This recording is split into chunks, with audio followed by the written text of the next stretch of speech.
Tell me if this happened to you. You've tried to shoot at someone only to tense up and panic at the worst time possible. I think this is something that we can all relate to, as no matter how much you practice your aim, you still have off games where your aim feels awkward. So what's going on here and how do we make aiming feel easier? Hey guys, it's Konpeki here, and in today's video, I wanted to cover 5 easy tips that can make your aiming feel more natural. I'll be going over everything from having proper posture all the way to building confidence. So make sure to stick around till the end, as I'm sure this video will offer something new for everyone. But before I talk about how to make your aiming feel easier, I would quickly like to mention that if you need more hands-on help to implement these tips, my team of Radiant and VCT coaches can help you rank up 500 RR in just 10 weeks, guaranteed, or we'll coach you for free until you do inside the Immortal Roadmap program. Inside, you'll be getting over 100 hours of personalized coaching with hands-on drills, scrims, and one-on-ones to make sure you learn everything you need to hit Immortal Plus. So if you're serious about putting in the work with world-class VCT coaches, click the link in the description below to book a free call with me or one of our coaches to see if we'd be a good fit. And hurry, because there are 27 out of 80 spots left for the next season. Now, back to the video. Now, picture this. Whenever I move throughout my home, it's pretty easy to turn on autopilot and do whatever I need to do inside each room. I could turn on a light, start the microwave, or even turn on the TV to watch some VCT. At a glance, I'm not using many parts of my body to do these simple tasks, but that's far from the truth. I used every part of my body to move from room to room, from my head to my toes, and they all interacted with each other for me to do this broad array of tasks. The same is true for Valorant when you're playing, but some misconceptions exist about what your body affects. For example, you might have heard before that to aim well, you must use your arm, wrist, and fingers, which is true. However, that's not the whole story. How you position your chair, neck, and legs when playing can also actually affect your aim in game. Take holding an angle as an example. If your legs are on your chair as you play, your chair might accidentally move or turn, causing your aim to be shakier and less stable. If you instead plant your feet firmly on the ground, or your chair doesn't have wheels, you don't have to worry about this, but the point is you'll have more stable aim because you're simply more still. And it's not just your legs that affect your aim like this. Different parts of your body can affect different aspects of your aim. If you lean forward, your neck might be strained as you play. This can lead to hypertension in your neck and shoulder, making you more inconsistent. So try leaning back a bit to relax your neck. You might also be straining your hips if your ankles are behind your knees. This can mess with your stability since your unstable body can make your mouse unstable as well, just like your feet on your chair. So keep your feet anchored more often and you might find your upper body being more stable, therefore your aim. Furthermore, if your forearms are underneath your desk, you might put too much weight on your desk, preventing your aim from being dynamic with your flicks. So keep your elbows and forearms at or above your desk to give yourself more range of motion. If your shoulders feel tense, you might not be relaxing them enough, causing your aim to also be shaky. Take some time to relax your shoulders if you feel like they're too tense, and maybe even consider taking a break if they remain too tense. And if your monitor is too low, your back and your neck might be strained from you looking down too often. So keep your posture up, match your monitor to your eye level, and you'll feel the difference in your overall playing. As with all things, too much of anything can harm you. Even if you already do all of these things, if you play for more than an hour, take a 5-minute break to walk around so you can reset your body and mind. And of course, while these things are ideal to do and can help many people, there are preferences people can have that lead you to play better when they're met. I'll talk more about these comfort preferences soon, but before we proceed, I want to help you with another aspect of your body and aim, namely how you might want to grip your mouse. If I go back to my house and I want to do a more detailed task, like making eggs for breakfast, I'll be using my right hand, fingers, wrist, and palm to cook the eggs with a spatula. However, there isn't just one way to hold my spatula to cook my eggs. When it comes to how you hold your mouse, people misunderstand precisely what mouse grip is the best because there are so many options to cook with your aim. While in my own opinion, claw grip is the ideal option out of the 3 primary grip types for Valorant, it's more nuanced than it seems at a glance. For those who aren't aware, there are 3 primary grip types players use when aiming with their mouse: palm, fingertip, and claw grip. Each mouse grip has different functions, with a few things separating each type of grip: comfort, palm contact, and finger mobility. To start, let's go through each grip type and discuss what each difference means for you. Palm grip is a standard grip type since it's more attuned to how you use your mouse in everyday work, which is why some people prefer to use it when playing Valorant. It's great for low sensitivities, mainly because you use more of your shoulder, arm, and wrist to aim than anything else. That's because your palm is a primary contact on your mouse, with your fingers barely touching the mouse pad, making the finer motor controls feel different than the other grip types. It also creates a drawback for your finger mobility, with stability as a focus at the cost of finer motor control with things like micro adjustments. Palm grip is excellent on larger hands or mice and ideally used with lower sensitivities to benefit your shoulder, arm, and wrist connections. Now, fingertip grip is another standard grip type that actually primarily utilizes your fingertips to hold your mouse. This grip has the most fine-tuned version of motor control since it uses purely your fingers. This makes it great for micro corrections, but at the cost of the stability you receive with palm grip. Fingertip grip is ideal if you have smaller hands or a smaller mouse and is usually used with higher sensitivities. Claw grip is the hybrid version of both grips, where your palm rests on the back of your mouse while your fingertips are used for the fine motor controls. This lets you have the best of palm and fingertip grips at a slight cost.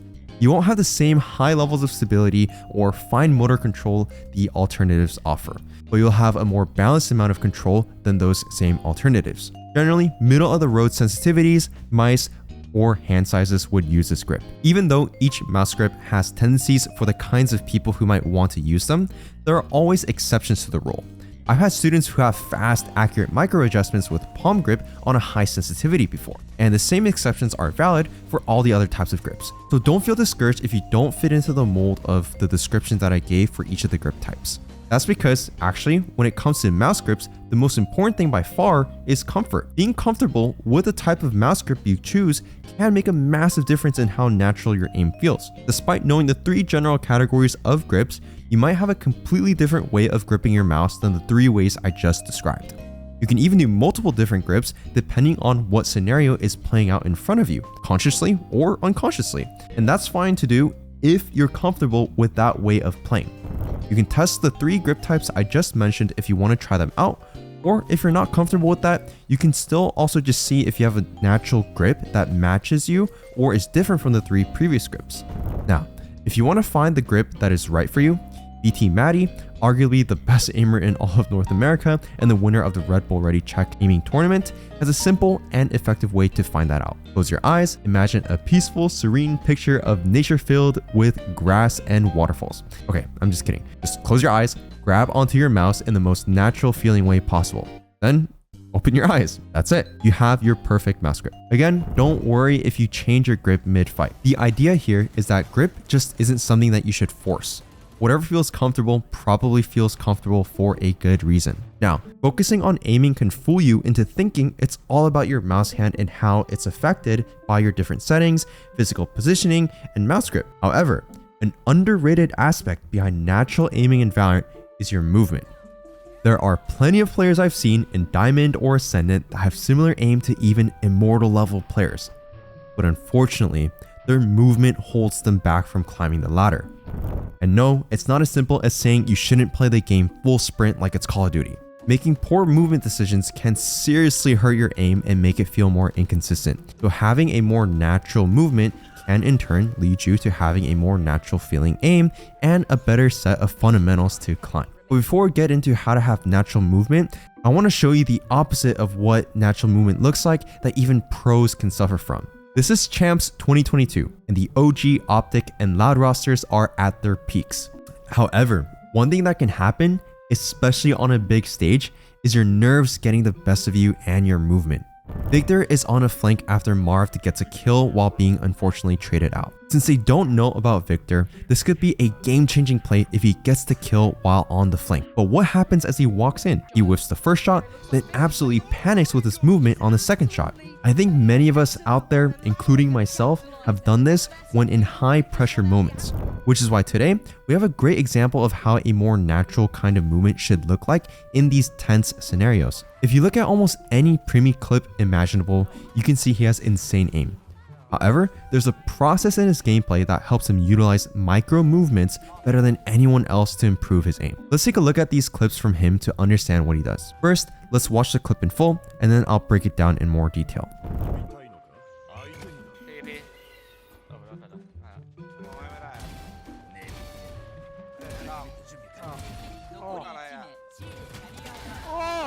Did you see anything unique about how he fought? Primi used a step-by-step process in how he fights that's simple to follow but hard to master. He goes from movement to aiming, then to shooting. This is the primary step-by-step process for his frags here, but it's a little deeper once you look at each movement and decision he makes. Whenever you fight in an open space, you ideally want to isolate your 1v1s to get the best chance possible at a kill without getting traded. Primi does this after getting flashed by swinging into each player that's trying to clear him before they can adjust or trade him after his first kill. If he chose to only swing to one side of mound, he would be exposed to the other 4 other players simultaneously, rather than being able to isolate each in a duel. Part of how he's able to isolate these fights so well is his utilization of mound and his ability to counter strafe burst. He doesn't stand still in any of his engagements, which gives him a clear edge even to the last kill. You might not notice this at first glance, but even in the last kill, Primi is still moving ever so slightly. He does micro strafes with a crouch mixed in to throw off his opponents and still allow him to commit to the fight for the 8. Even small movements like this can throw off your opponent, so try them out for yourself, and you might find better survival in your aim duels. For you to be able to do this, let's do a quick routine to get your movement in check. First, just go into a deathmatch and pick up a guardian. Now, we will artificially limit the bullets we can use to 3 bullets in each fight. We're doing this so we can focus on accuracy in our aim, but also to let us focus on the central aspect of this exercise, our movement. In each of your duels, you should be following the same process of fighting that Primi does. Move first, so strafes, micro strafes, small crouches, or more while not staying still. Then, we aim with good crosser placement, first shot accuracy, and movement reading in mind. Finally, we shoot and practice this shooting by only using 3 bullets per fight. If you whiff all 3, you must let your opponent kill you. This not only can help you practice movement, but it can also help you practice your aim and first shot accuracy. Once you feel confident in the deathmatch, it's time to move towards the next tip, which is all about integrating utility. Utility is one of the most important and unique aspects surrounding Valorant. However, it's also one of the most challenging parts of the game regarding understanding how it affects your aim. Think of it like putting seasoning on the food I was just cooking. It's almost expected that I will always throw salt and pepper, but that isn't always what's best for the flavor. Sometimes you might want to add some spice or something that's unexpected like cheese or vegetables. Whatever you're comfortable with, you can add in. However, if you've never cooked with mushrooms and start dumping them in, it might ruin how your eggs usually taste. Now, when it comes to Valorant, it might sound surprising, but being comfortable with utility and understanding when it's necessary is important to building more natural feeling aim. Let's take the role you think you're worst at. Let's say it's Sentinels. Now, anytime you play that role, there's a good chance you're not really sure what you're meant to be doing. For example, you might ask, what's the best spot to place your util? Or how should you go about playing when you switch sides? All those doubts plant a seed of constant uncertainty, which could easily bleed into how you aim. Even when you do understand these things, if you aren't entirely comfortable with the role, subconsciously, you might be feeling uneasy about what you're doing throughout the game. This can, in turn, make your aim feel worse than it is. So to make it feel more natural in the spot, you of course should learn how to use your util correctly while playing roles or agents you're comfortable with. However, if you're stuck on an agent you're uncomfortable with, in some cases, it might actually be better not to use too much utility. Let me explain. Utility cannot just be an essential tool in game for your team. It can also be a key tool for your enemies in gathering information. Every piece of utility thrown in the game gives something away in one way or another to your opponents. For example, if you're on Phoenix and you always flash somewhere before you swing, your opponents might be playing away from your flashbangs before you peek so they can kill you in the open. Instead, you can use your movement and aim fundamentals to catch them off guard with a dry swing or a contact to hold to kill them. It's easy to forget, but Valorant, first and foremost, is an FPS game, and every agent has the same ability to stop, aim, and shoot an enemy player. But you might be thinking, well, Konpeki, I don't feel very confident in my ability to do this, so what should I do to fix it? What this reminds me of is the time when I first presented my egg dish and struggled with what other people would think of it. Since I'm new to doing this, I questioned my ability to cook something as simple as eggs. And how couldn't I? I didn't really know what I was doing. However, this feeling faded more and more as I learned how to properly prepare my egg dish and how I wanted it to be presented.